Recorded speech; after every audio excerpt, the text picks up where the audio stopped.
Hello,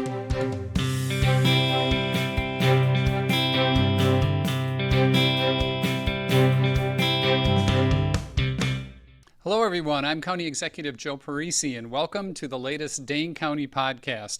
I am very excited about today's episode. We're going to be talking to Greg Markle, the Executive Director of one of my favorite organizations in the world, Operation Fresh Start.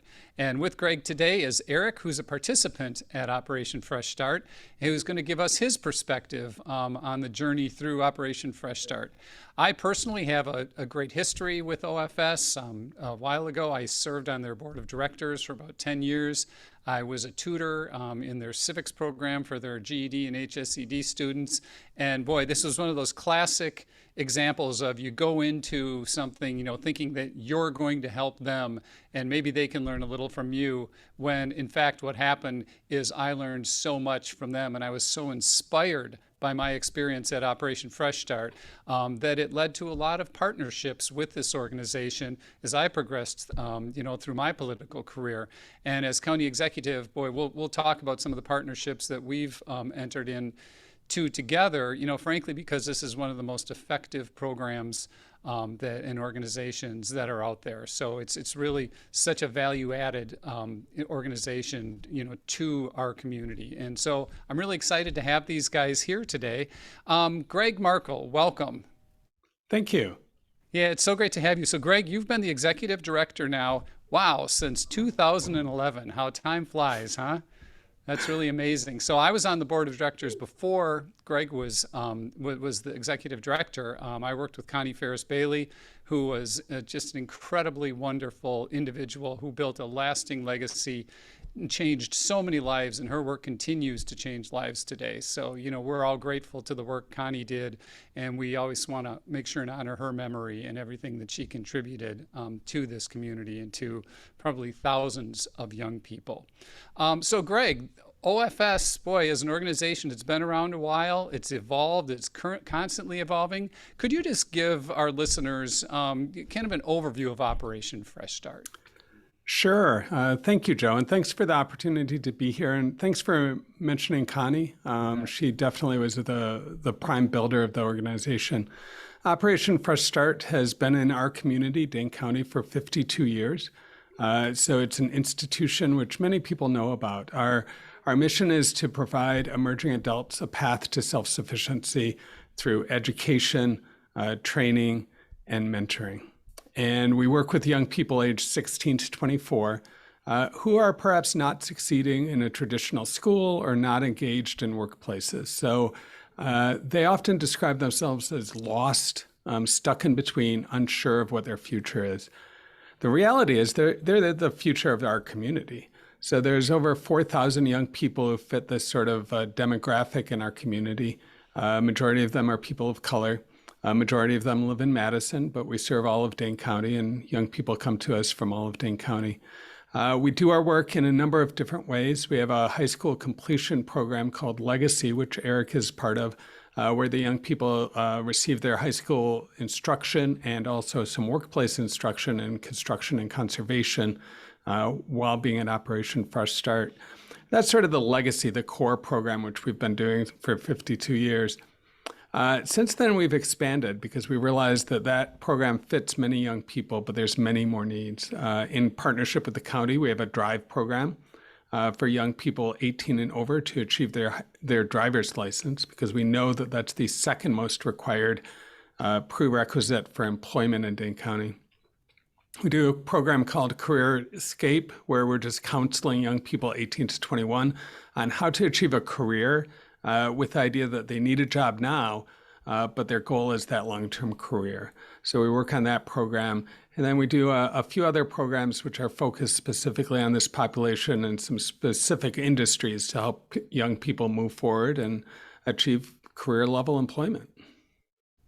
Yeah, so Greg, I think what a lot of people think about when they hear OFS, especially because you've been evolving, is housing, people and houses. And, for decades, OFS has, worked on providing affordable housing for the community while learning job skills in other schools and other skills in the process.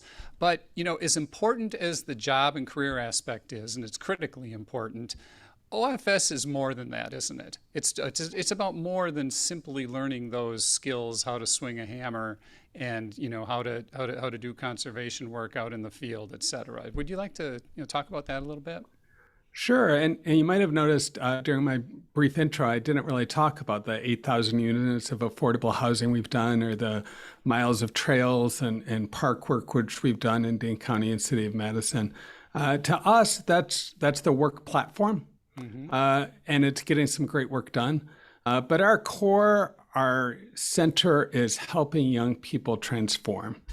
So one thing that we often find in young people who come to us is they don't know how to take the next steps to move forward.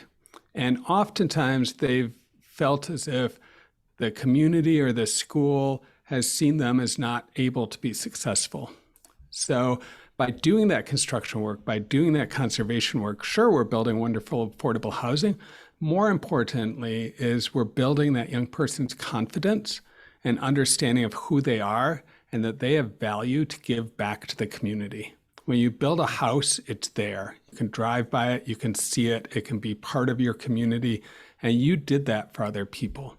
And that's a powerful empowerment for that young person to know that they can achieve. And from there, we can help them work towards whatever career or whatever direction they want. But that knowledge that they can achieve good things for the community is extremely important. Yeah, so the work that's done it's the work itself, and it's so important itself. That's part of the value added, right? You mentioned what the community receives as far as affordable housing and trails and work like our partnerships with the county.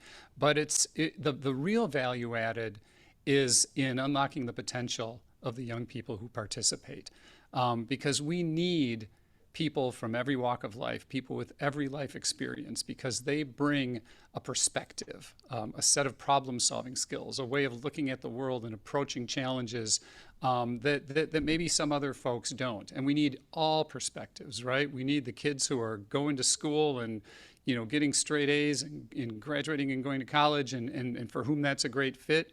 But we also need a path for all the folks for whom that isn't exactly the right path in life. And so I think that unlocking the potential of these young people is such a valuable contribution to our community.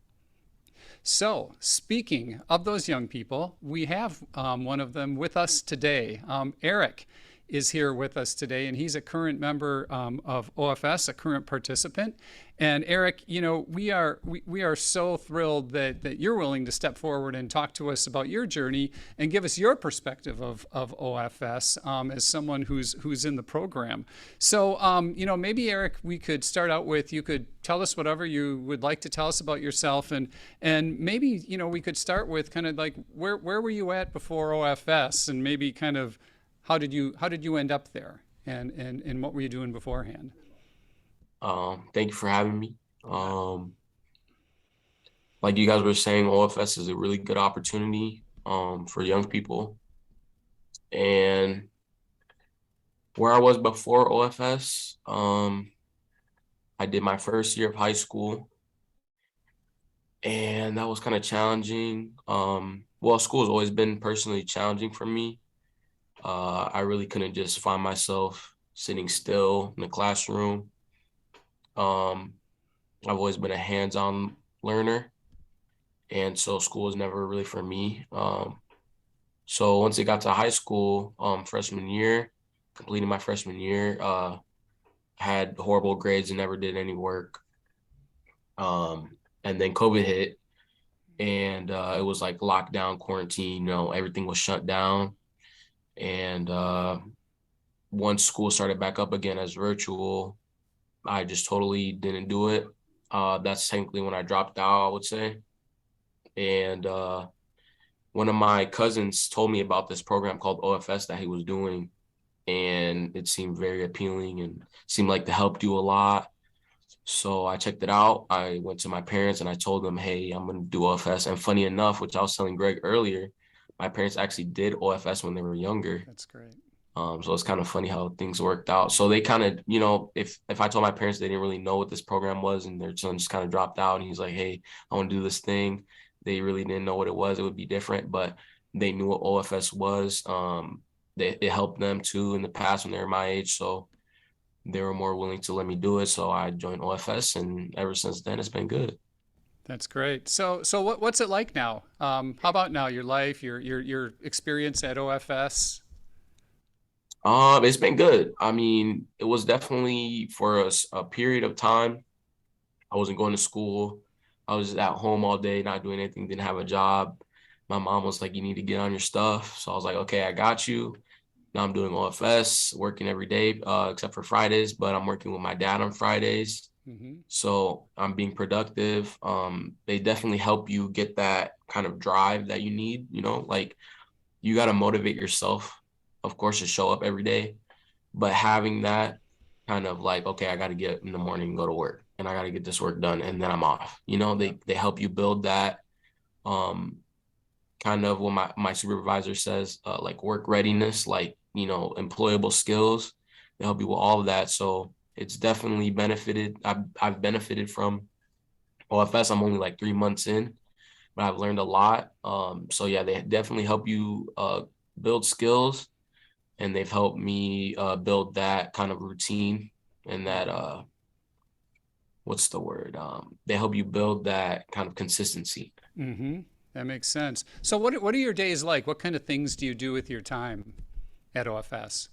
Well, during the day, we come in at what I come in at like 7:50, which is kind of cutting it a little short. But we're supposed to be out by the vans at 8 o'clock. Hmm. So we go out to the site. Um, Supervisor will kind of, prep us on what we're doing that day. Unless we've been there for like a week or so and we already know what we're doing. We get to work. Right now, what we're doing is we're setting like the foundation of a house, or my first house personally. It's pretty exciting where we have all the concrete laid out, which I missed that day because of certain things. I was in quarantine, so I missed the laying the foundation, which kind of sucks. But we're building walls for the basement. Soon we're gonna move on to the stairs, and so we just pretty much do work all day up until we have our lunch, and then at 4:30 we're off, and then we go home. That's right. How about the school piece? Are you gonna? What are your thoughts about your high school diploma? Think you'll get that one day? Of course, yeah. Yeah. That's the whole reason why I chose to do FS was for the diploma. Hmm. And then all the other skills that you learn Yeah. is, just on top of that. Right. And you're getting paid for your Yeah. work and your Yeah. time. So I mean, it's great. It's a great alternative for school. I think all schools should really be like OFS, teaching trades and all of that. I mean, and the school aspect of it, like the day of school that we do have, it's not total dread like how school was, like Right. having to sit through a whole class and just listen to a teacher, just go on and on about something that you don't really feel is really worth like your time and that you're not going to use in the rest of your life. It is still, you're sitting in the classroom, but it's much more engaging in the way that you can kind of focus your academic studies, I would say. So like if you're looking into like, going to the trades, you can ask your teacher, uh, can I watch videos or can I learn about this certain subject? And they will help you learn whatever it is. Like if you want to be, an artist or a movie maker, a filmmaker, whatever it is, any aspiration that Hmm. you have, they will help you look more into it and they'll get you the resources you need to learn more about it. So in that sense, I could never do that at school. Right. Um, I'm not trying to knock school or whatever. I think it's great, but I think what they have going is really good. Yeah. So in addition to going out to the workplace and working on the house, you also have school time at OFS during the week. Yeah. So we have 3 days of school or 3 days of work. Sorry, 3 days of work, and then we have one day of school. Well, good for you. I do want to say, Eric, I think you need to be congratulated too for stepping up and doing this and putting in the effort because I know from experience, OFS does not just accept anyone. You need to go through an interview. You need to show them that you're ready to move forward and that you want to improve your life. And you're going to put as much or more effort into your future as the teachers and your supervisors, right? I mean, it's not easy. So this is a team effort. It's a group effort. And, you know, the young people who are there, you all have to get there first, and you have to show up every morning, and you have to be on time because they don't like when you're late either. Yeah, right? That's for sure. That's for sure. Well, that's great. Well, thank you. You know, so I'm always curious, and I like to kind of ask people this, you know, to think about when I look at an organization that's effective and I think impactful, one of the ways that I'd like to visualize their impact is to ask myself, what if they didn't exist, right? And, you know, I'm wondering, you know, do you have any thoughts on kind of where you'd be right now, what your life would be like right now if there were no OFS for you to turn to? Well, we kind of talked about this a little bit earlier. It's kind of hard for me to think about that, you know. But let's say I dropped out of school the same and OFS never existed. I don't know. I would probably be working right now, to be honest, working a job that I hated probably. I enjoy OFS, so I probably would be working right now because my mom would be, you know, on me to get a job, or I would be back at school, which I would hate too. So thinking about that, it's kind of hard because I appreciate the opportunity so much. And like you said, we do have to work for it. It's not like, you know, anybody gets accepted. You know, you do get interviewed by a supervisor and by OFS themselves. But I do feel they try to give as many people the opportunity as they can. But no, you're not going to get where you want to be if you're not showing up, you know, like they can't physically force you to get out of bed, get up and go do the work. Like you got to be the one to do that. So it's definitely, like you said, a 50-50, like you have to bring your side of it too. So I don't know. I'm very appreciative of it that we have OFS, because if I didn't, I would probably be doing something I don't like. So it sounds to me, I mean, just like listening to you, what I'm hearing is before, you know, you weren't quite sure which way to turn, right? You were kind of directionless. You knew what wasn't working, but there wasn't a clear path to what might work for you. And for sure. It sounds right now like you're on a path forward. You're on a positive trajectory. And, you know, from my experience with OFS too, the thing that I always have seen with the young people there is it helps you kind of get on that path forward. And you're also surrounded by people who have two qualities. First, they have very high expectations of you. And secondly, they care deeply about you and they're supportive of you, and you know that you have that support system there and you have folks you can turn to, which is pretty powerful. And is that your experience also? Of course, yeah. I agree 100%. I mean, like for example, to kind of go into your point, they invited me to help like interview, like do like a kind of like I don't want to say a council, but like almost like you know, like do an interview like for new supervisors coming in. And I appreciated that a lot. So of course, you know, I had to accept, and you know, it was fun to help interview new supervisors, and just like kind of recognizing what my own supervisor does that's good, to kind of like put, you know, to kind of hold that standard to the new, you know, hirers. I was thinking about it and seeing your supervisors kind of like motivated, you know, they got to be there every day and they got to watch over a whole crew of guys and keep them all motivated, and also doing the work themselves and helping everybody out individually kind of motivates me personally to work harder and, you know, not to complain as much, because I know they're doing the same thing. And all the support that they have, like if you have any questions, like my teacher, Kim, for example, she's the best. She'll say it about herself that she's the best, but she is the best. She will, you know, be working hard on her computer. Like I don't see her look up once from her computer. She's working hard. And I'm like, I feel like I'm almost bugging her. I'm like, hey, Kim, can you check this answer? Or Kim, can you help me out with this? And she's like, nope. She drops everything she's doing. She helps me out right away. So just like little things like that where, you know, anybody will help you out. Just ask the question, you know? That's excellent. I love that exercise you got to go through of being in the interview panel too. I mean, on so many levels, that's great. It gives you that insight that you mentioned, and it gives you different perspective to, and it gives you experience of interviewing someone because you may be in a position one day where you're a boss or you're a manager and you're doing interviews. So that sounds like a great experience. Well, Eric, thank you. We'll come back to you, but I really appreciate you sharing some of your experience with us. And, as we're talking, feel free to chime in anytime. Thank you again. I thought, Greg, maybe we would go back to you and talk a little bit. You mentioned a couple of the partnerships that we have with Dane County, which have grown, certainly over the past decade as Operation Fresh Start has grown and evolved, because you used to be completely affordable housing focused, but, the Great Recession kind of forced an evolution there, right? Being completely dependent on housing during the worst housing market crash in a generation presented some pretty steep challenges. And it wasn't long after that you came on board. And, I was wondering if you'd like to talk about, briefly some of our partnerships. We have a youth conservation corps. You mentioned the driver's licenses. We're excited about the potential of a climate corps, and anything else I might be leaving out. If you wanted to fill us in on some of those projects. Thanks. It's a great partnership, and we really appreciate your support and the support of the Dane County Board and just everyone in the county for recognizing the promise which our young people have in the community and wanting to be part of it. So we do so many things with the county. We have worked on every Dane County park in Dane County, I believe. We've built trails. We do invasive species removal. We've built some different structures.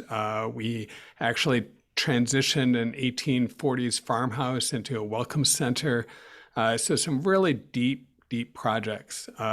We collect prairie seeds and then redistribute them to develop native prairies. So some wonderful projects. Our young people get to be out there in the community, in the Dane County parks, interact with Dane County Parks friends groups who can help instruct them, and they recognize that, hey, other people care about this land, and this is something which has some value.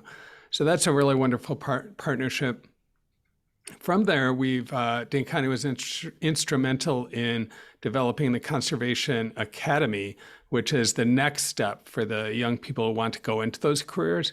So it gets them into a faster pace, doing more work, chainsaw work, some more technical work. And then those young people transition into jobs with Dane County Parks or City of Madison Parks or become arborists. So it's a great streamlined process to get someone from really pretty lost and perhaps homeless into a career job in less than a year and a half. So that's on the conservation side. You're a big partnership in the DRIVE program and a funder of that to make sure that young people get a driver's license. Many in our community don't realize that schools don't do driver's license now. So it's a $500 bill if you want your kids to get a driver's license. So if you're growing up in poverty, your family might not have that. So you end up being a high school graduate with less credentials to get a job or to get a career job. So we focus on that 18 to 21-year-old to get that driver's license. So that's a great partnership. This last year, we've started working with Dane County on creating a climate corps for Dane County. So in looking at all the different aspects of climate change in their community, how can we and how can young people help to address this? So with the support of Dane County, we've brought together a wide variety of folks who are involved in everything from green energy to conservation works to improving home efficiency as far as energy use. And there are a lot of options for young people to get involved in this work going forward. So through this, we're going to come up with a plan, which is, okay, exactly where can young people engage in these areas? And there's some potential federal investment in this, which keeps going back and forth.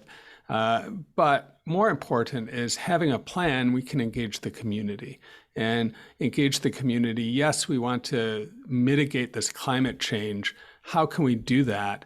And our young people can be a significant labor force in doing that and prepare for these wonderful green jobs of the future. So it's a wonderful partnership, forward-looking to what our community can be as we go forward in this. Yeah, thanks, Greg. Yeah, I'm really excited. Folks who know me know that I'm passionate about addressing climate change, and I'm really excited about this partnership moving forward because, you know, we are passionate about climate change for the same reason that we're passionate about OFS. It's for young people like Eric and every participant and everyone in his generation moving forward, right? Because, you know, it could be argued that you know, we're maybe not leaving them the best world that we could have left them, right? You know, right now we're living in a world where it costs $500 to get your driver's license. How is that fair? On what planet is that fair where there's a built-in disadvantage for young people whose families can't afford $500 for a driver's license?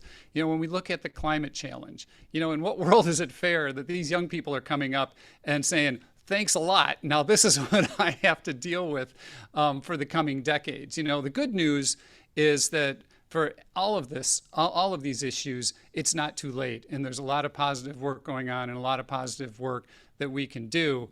But I think, you know, Greg, I don't want to put words in your mouth, but I know that, you know, you and I are both involved in all of these issues, you know, not for us, but for young people like Eric, you know, who deserve a shot at, you know, the opportunities that we had in our generation. And, you know, being able to focus this work and their great energy and their perspective and their know-how into these positive venues, you know, such as if this is their passion, addressing climate change, being part of that solution, which is also so good for our economy because this is the future, clean energy, conservation work, et cetera. It's so nice to be able to see that, yeah, we have some challenges, but there are also answers right in front of us that we can all be part of partnering with this generation to help them succeed. And so it's really nice to see an organization like OFS that pulls all of that together and is such a tremendous vehicle for this. You know, Greg, what does the future hold for OFS? Is it more of this kind of work? Is it more diversifying, or is it, you know, sometimes it doesn't necessarily mean a lot of change, right? It's just like more of the same thing and keep this momentum going because of how effective and impactful you are now. What are your thoughts about the future? Yeah, I think for OFS to be successful, we have to keep changing. You know, we have to keep understanding what young people want and where they're going. And part of the reason we're involved in the climate change effort is our young people coming to us are saying, hey, this is an issue. Mm-hmm. How can OFS help solve this issue in the community? And we want to be part of it. So first we listen to the young people and then we listen to the community. And one thing which we're hearing from the community right now is there are career opportunities. It's how do we engage young people in those movements? So I envision an OFS in the future of having many more career-specific apprenticeship or employment tracks available for young people who are in that 18 to 24 range, who have maybe completed high school but still don't know where they're going, and helping them succeed in whatever path they want to go, whether it be healthcare or green industries or whatever direction might be best for them. So I envision that a lot. I'm also excited about where we can go forward as we look at a civilian climate corps and how it can impact the community positively and engage young people in that work. So there's some exciting opportunities. There are young people in this community who are assets in our community, and we have the possibility to change our future by working with them. And we can change generational poverty, and we can move our whole community better with working with this population. That's absolutely true, and that's certainly been, you know, my observation and my experience with OFS. I think it's really important, the point you made, that you listen to the young people because they know what they need. They may not know where they want to be, but they know that that maybe for a lot of folks, you know, a different way of getting there and a little guidance and partnership goes a long way. You know, again, my personal experience with OFS, I spent a lot of time with young people tutoring and beyond during my tenure there. And I met literally some of the smartest people and sharpest people I have ever known in my life. they weren't making it in the traditional sense of how we go to school. And as Eric said, that's not a knock on traditional school, because that works for a lot of people. But not everyone is a lot of people, right? We all learn differently. Eric, I don't know if Greg mentioned, I mean, my personal history is I dropped out of high school when I was a junior. And, people look at me today, they're like, I served in the state legislature. I've been the county executive for over a decade. By objective, assessment, I've had a pretty good career, pretty good professional career, and been able to realize a lot of my dreams, and I think hopefully make a positive impact on my community. But I didn't take the traditional path either. So there's just so much potential out there that OFS helps to tap and helps give the opportunity to flourish and contribute back to our community. And it's just really an honor to have both of you here today to reflect on that a little bit. Eric, I don't know, sitting here, don't want to put you on the spot. If there's nothing, that comes to mind, that's okay. But, sitting here listening to Greg and I chat, is there anything else that, you thought of that you wanted to mention, or points you wanted to make, or questions you had? To be honest, not really, Okay. not too much. I enjoy hearing Greg talk about it though. We haven't really even met before this. I'm pretty sure we've met before, but we were kind of chopping it up in the car, and he's a pretty cool dude, and it's cool to kind of hear his perspective of the organization, that I am participating in. So it's kind of cool to see you guys talk about it from like a kind of like a bird's eye view, I guess, like from the top, I guess, because I agree with a lot of stuff you guys are saying. So Yeah. Well, thank you. Yeah. I mean, one of the things too, I mean, I've talked a lot about the participants who I have the utmost respect for. It's another kind of amazing thing about Operation Fresh Start is the people like Greg and the supervisors and the staff who work there care so deeply. They are so invested in the organization and the young people, your board members. I mean, people don't, this isn't just a, oh gosh, I got to get up and go to work today job for these people. They care deeply about the young people. They love those young people, and they want them to succeed. And I think everyone there feels that, and that's a big part of their success. So thank you guys again. As we get ready to sign off, Greg, I always like to kind of ask at the end with some of my guests, we talked to Eric a little bit about this, about kind of the impact OFS has had on him. How about you from sitting, as Eric said, kind of, from the big picture, a bird's eye view, and the guy that really keeps the organization going, the executive director. You have to raise the funds, you have to design the programming, you have to do personnel, but you also get to interact with the young people. And I'm just wondering kind of if you have any reflections on how this has impacted you, either personally, professionally, or, any other thoughts you have. Thanks for the question. It's impacted me in a few ways. I think one way is the young people at this stage of life have so much opportunity and energy. Every day is another possibility. And being able to go to a place of work with so many people who care so deeply for the young people, and there's challenges. There are definitely challenges, but working together with them to overcome it is just refreshing and gives me energy. I was 18-year-old when my mother died, and I was really cast out on my own pretty much at that point. And I had to try to figure things out. It took me 10 years to finish an undergraduate degree and try to figure out my path in life. And there's just a lot of young people who can use some help in that. So that's one way. The other way is I have a 17-year-old daughter at home, and interestingly, I'll be talking to her and she's like, "Are you OFSing me?" And oftentimes I am. I am a much, much better parent, having learned from other people at OFS of how to engage with young people. And I think it's really helped me be a parent. It's helped me have a grounded and a source of hope in life, which is, it's very meaningful to me. That's great, Greg. I really appreciate it. I appreciate you being willing to share kind of the personal side a little bit. And I think, one final point that you alluded to, it's almost easy when you hear someone like me who's so enthusiastic about OFS talking about the program to think that it's all, like puppy dogs and flowers, right? And it's just a bunch of happy people skipping around every day. OFS is a lot of work. It's the work that young people put in. It's the work the staff people put in. It's the work they put in together. A lot of folks are facing some pretty challenging times in life when they enter OFS. And they're there because they're committed to improving their situation. And it's not easy. It's not always easy. It's often extremely difficult. But you all persevere, and you give us hope and you inspire us, and keep doing what you're doing. And thank you again so much to both of you for being here today. Folks out there, Operation Fresh Start, it's a fantastic organization if you're not familiar with it.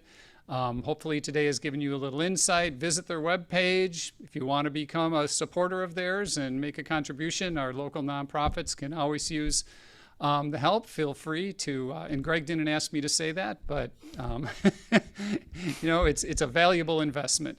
But that aside, we appreciate you. We're so glad that you're part of what makes Dane County special, and thank you again for being with us today. Thank you. Thank you.